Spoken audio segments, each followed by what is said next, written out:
I started to experiment with cold outreach. Now, hear how I say cold outreach instead of cold pitching. The way I did it generated such positive feedback, an extra $200,000, some odd change, not an exact number, of revenue came into my business in 2022.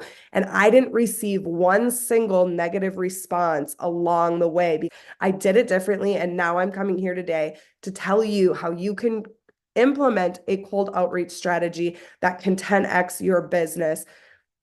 So let's dive in. Welcome back to another episode of the Paralegal Mastery Lounge. Today, I want to talk about the freelance paralegal cold pitch in quotations, strategy that actually works and can 10x your business. Now, I'm sorry I was a little MIA last week. My whole family got hit with influenza A. It was an absolute nightmare. It was rough. It sucked. My little 5-year-old got a little bout of pneumonia as a result. And so I apologize. I was a bit MIA last week, but nonetheless, I'm here today to give a great episode for those of you that want to do more in your marketing, but just quite don't know how as a freelance paralegal. Now, the cold pitch strategy can be one of those marketing tactics that the moment you hear it, the moment you hear the word cold pitch, you get this like ick feeling because we've all been on this receiving end. Our inbox is getting flooded with sales pitches for products and services that we don't need and frankly didn't even ask for. I have been approached thousands of times over the last few years from companies, random companies that target attorneys telling me that they can help me 10x my law firm with this one amazing software, this one amazing service that they have. I used to take the time to respond to them each individually, whether that was through an email or a LinkedIn direct message, Instagram direct message, letting them know I am not attorney and I don't own a law firm. Like your cold pitching targeting is completely off point here. Like I don't even have a law firm and you're telling me how you're going to 10x my law firm. Like this is the epitome of the ick cold pitching. So as you can see, I don't have the highest of opinions as it relates to cold pitching, quote unquote, cold pitching people, products and services. And because of this, I avoid doing so for years, 2 years in my business, because I didn't want to be stuffed into that category of salesy. I wanted to gain clients. My mission was to gain clients solely by establishing authority and expertise and having an amazing service that people couldn't help but rave about. That's the dream of every business owner at the end of the day, is that we build up this authority and this expertise in the industry. And we have this amazing service where we don't have to go out asking for business. Like it just comes to us. And while I accomplished that, I mean, I've worked with hundreds and hundreds of law firms across the entire United States in their staffing. Most of my business does come from referrals and content marketing, the two arguably free methods of advertising. I still wanted to experience that 10xing my business. And as a business owner on the journey to 7 figures, I knew I had to try something different and do something more to get my information into the hands of more firms across the nation. I started to experiment with cold outreach. Now, hear how I say cold outreach instead of cold pitching. We are going the cold outreach process. And the way I did it, instead of that cold pitching that I just explained, is ick, like it's an ick on your list. The way I did it generated such positive feedback, an extra $200,000, some odd change, not an exact number, of revenue came into my business in 2022. And I didn't receive one single negative response along the way because I did it differently than these stories that I'm telling you about, where people are pitching services to me that aren't even relevant. And I'm sure you've received pitching of services in your LinkedIn, in your inbox, wherever, even on your phone. When we get text by these companies, somehow they get our number and we get on their list. I did it differently. And now I'm coming here today to tell you how you can implement a cold outreach strategy that can 10x your business. So let's dive in. First, let's talk about just the general description of cold pitching. Cold pitching is when you contact people via email, message, etc., and you have no prior relationship with them, with the sole purpose of pitching your product or service. So why does this general cold pitching not work for attorneys specifically? As we're all here as freelance paralegals, we're trying to get attorneys into our businesses as clients. So why does it not work for them specifically as professionals? I know attorneys, right? They are my baby. I know them so very well. So I want to talk about why cold pitching, as it traditionally stands, of pitching services to somebody you've never met, does not work. We're paralegals. So this should go without saying that attorneys are awful about keeping up with their emails, and rightfully, between their clients, their courts, their third parties, opposing counsels, vendors, and all this fluff that comes with running a law practice as a business, it isn't uncommon for their inboxes to stay in the hundreds, if not thousands, of marked unread emails. So now slap on these direct messages on their social media platforms and in their emails that they never asked for, that do nothing for them as it stands, from service companies, marketers, software companies, recruiters, even third-party vendors, all claiming that their products and services can expedite the growth of their law firm, generate hundreds of new leads, and all these other promises that every single sales representative out there wants to make to land that new sale and get some form of commission. It's a concept of throw spaghetti at a wall and see what will stick. And attorneys have become absolutely deaf to it. It's been a survival mechanism to become deaf to this cold pitching. They delete the messages before they even read them. Now you can understand what cold pitching is. Just going out there, throwing services at people, saying that they're going to change their law firm, change the way they do business, and why this doesn't work for attorneys. So let's talk about the strategy that works, that pleases your audience, the person that you are directly reaching out to, and most importantly, leaves you memorable because you're doing it differently. At the end of the day, what I'm about to tell you is not you going out and cold pitching, because we are not going to pitch anything whatsoever. However, it is still considered cold outreach. So let me talk about how I define cold outreach for freelance paralegals as it differentiates from cold pitching. So I talked about how cold pitching is reaching out to somebody you've never known, never met before, and pitching your services to them. Cold outreach is a process by which freelance paralegals are humbly and genuinely introducing themselves and their services to attorneys with their ideal client persona, attorneys within that ideal client persona, while also sharing value. So how do you do it? Let's talk about it. Step one, segment the audience. Your cold outreach should be to one of two people. The first person already has a need to some capacity and is demonstrating that need, I'll get into it, for additional support within their law firm. Or two, they may not yet have a need, they haven't demonstrated a need, but they fit your ideal client persona and an introduction would be relevant.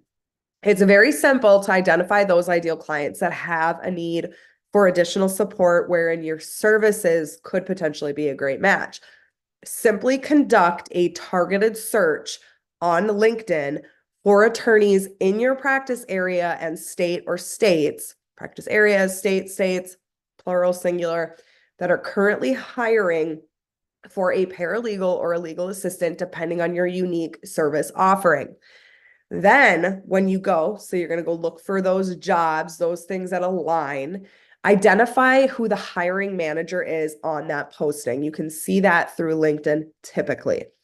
If your ideal client is a solo attorney or a small law firm, chances are that that hiring attorney themselves are going to be listed as the hiring manager for the job. Easy, your job is done. But if you're seeing a different person listed, a different professional within the organization listed as managing that job posting, use your best discretion if you should either be reaching out to that person or if you should do some additional digging for the managing attorney within the law firm. Now, this will often be listed in the company's business page on LinkedIn. You can go and see kind of who owns it. It's very simple. A lot of the firms are actually named after the managing attorney or the solo attorney, so it's simple to kind of find who that person is. The second person, finding them that may not have a need yet, meaning they don't have any job out there, or they're not hiring, or they haven't posted anything that gives you an inclination that they might have a job available right now, is finding attorneys that fit the demographics of your ideal client persona. Again, the states, the practice areas, and searching for them in your people search bar on LinkedIn. Little side comment, if you've implemented my 30-day LinkedIn challenge that I have available on the paralegalmasterylounge.com, chances are they are already in your connections list. And so you're going to skip steps to reach out to them directly. It's going to be a lot quicker for you to reach out to them directly because you're already optimizing your LinkedIn to be connected with these individuals. So now you have sort of your lists of people that you have identified either have a need or don't quite yet have a need, but still fit your demographic of ideal client persona. Once you have identified your lists of potential clients, potential leads that might really benefit from knowing you and engaging with you, we're going to reach out, right? Okay. This is where we're going to do that cold outreach. Reach out, not pitch. You're not pitching anything, reaching out. So reach out humbly, genuinely, and emphasis added, add value to their business, add value to their lives as business owners. Repeat after me.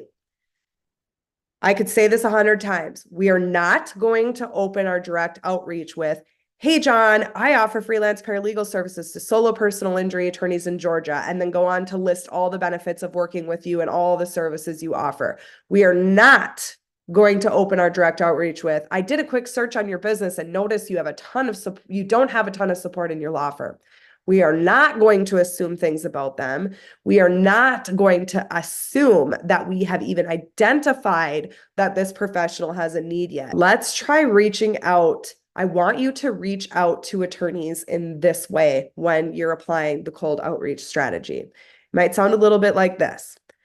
Hi, John. Being newly connected, I wanted to take a quick moment to introduce myself to you. I loved your post from last week where you talked about unique pre-litigation strategies. Definitely helpful. My name is Jacqueline, and I'm a personal injury freelance paralegal. You can learn more information through my introduction video here. You add in the introduction video. I also wanted to share with you this free guide I put together for my discovery organization process that expedites discovery and organizes it for trial from day one. I hope you can maybe find this helpful. Thanks again for connecting. Now, what am I doing in that cold outreach? I am introducing myself. I am identifying that I know a little bit about this attorney. I noticed that they are personal injury attorneys. They just talked about pre-litigation strategies in their post last week. I'm actually a relevant connection that reads what they post. I humbly introduced myself. I didn't start pushing my services. I didn't do an elevator pitch. I didn't say, my freelance paralegal services support small and solo law firms, save on XYZ, because again, that's assuming that they have this need or they need this benefit, right? I'm not making any of those assumptions. And then I'm adding value. I'm humbly letting them know I have a free guide. If you find that this might be interesting for your practice, a discovery organization process that expedites it and organizes it for trial from day one. As an example, I'm giving them a free resource from my library of resources. And what else am I doing in that entire cold outreach? Number one, building a genuine connection. Okay. I am letting them know, we've been connected for a while. I wanted to formally introduce myself. Number two, I'm sliding in what I do so they know that I'm, if they have a need by chance, they know who I am and what I do. I'm not just, leaving it open-ended or making them do any legwork to try to figure out who I am. And number three, I provided value. But we're in the online space, and at the end of the day, we have to offer value all the time in order to be relevant online. We have to constantly be putting free value out there to be memorable, to establish expertise, to establish authority.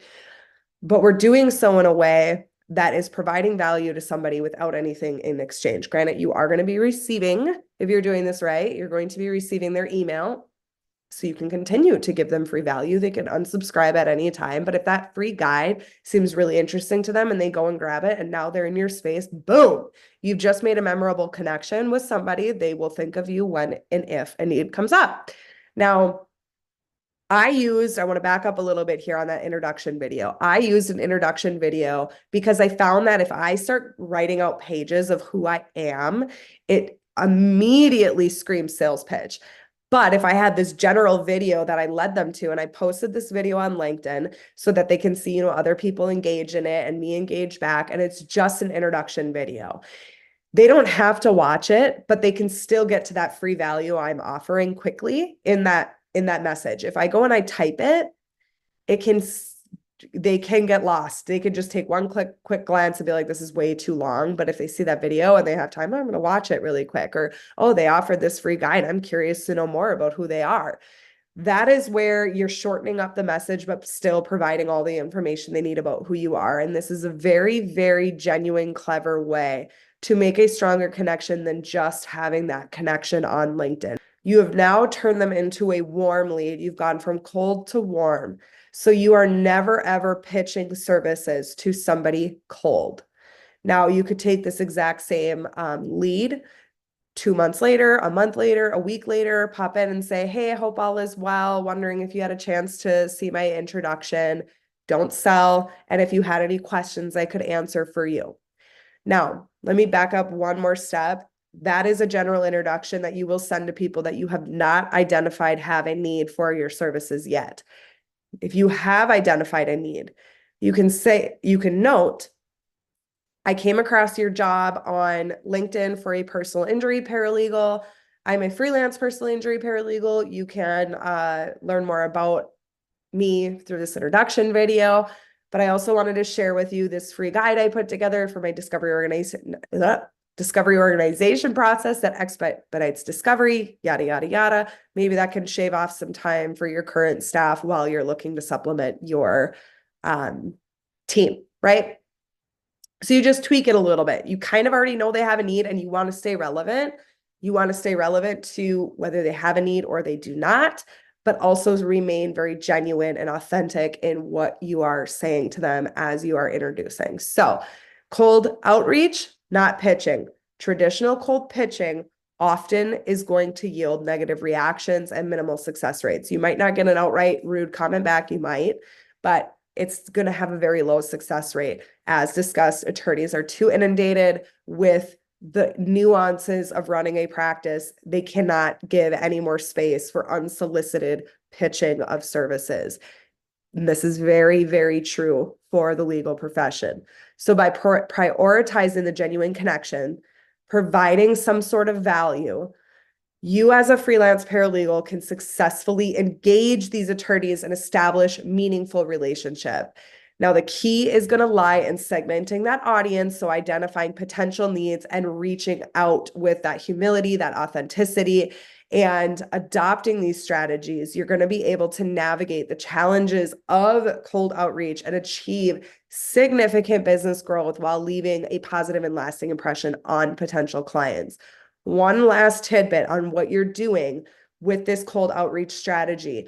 You are building up a pipeline of potential leads, meaning they might not have a need now, but what you sent them was so memorable. You gave them a free guide. They have it. They know where to access you, reach back out when a need does come up. So you're building that pipeline around your marketing cycles, right?